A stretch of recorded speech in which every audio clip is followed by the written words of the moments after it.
Hi Tech students, this is Miss Morris, and today we're going to learn how to turn an old computer into a dual boot system running any version of Windows and Linux Ubuntu. Ubuntu is a free Linux-based operating system that uses less resources, doesn't get viruses, and is very stable. And the best thing of all, it is completely free.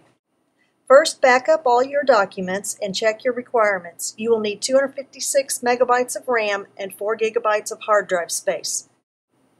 Your three basic steps are to download the Ubuntu image, burn it onto a CD, and install the software.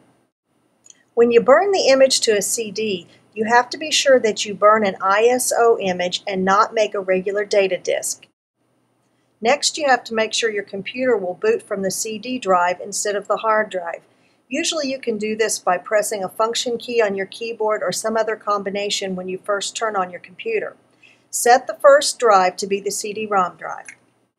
Once the program boots, you will be able to select your language.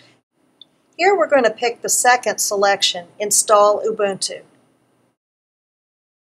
While it's installing, you may see some strange things on your screen. Do not panic. It will come right up and ask you to pick your language again.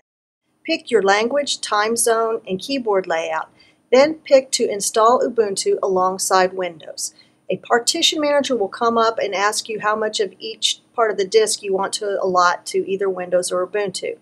I usually make them about 50-50, but you can adjust it as you need to. The next thing you're going to do is go ahead and tell it to make the changes to the disk. There's no going back at this point. Once the program is installed, you're going to be asked for an account name, a username, a password, and to name the computer. Once you do that, you're going to be asked if you want to import any Windows favorites. Usually I don't do this, but if you had a lot of things saved, you could. Once the installation is complete, the system will prompt you to restart. When you restart, it will also tell you when to take the CD out. This is the screen you will see every time you start your computer. If you want to do Windows, you need to pick it. Otherwise, the default is Ubuntu. Ubuntu comes standard with many different types of programs that you can use, and they're all free. Most of them will save and convert to popular file formats such as Microsoft Office or movie files or photo files.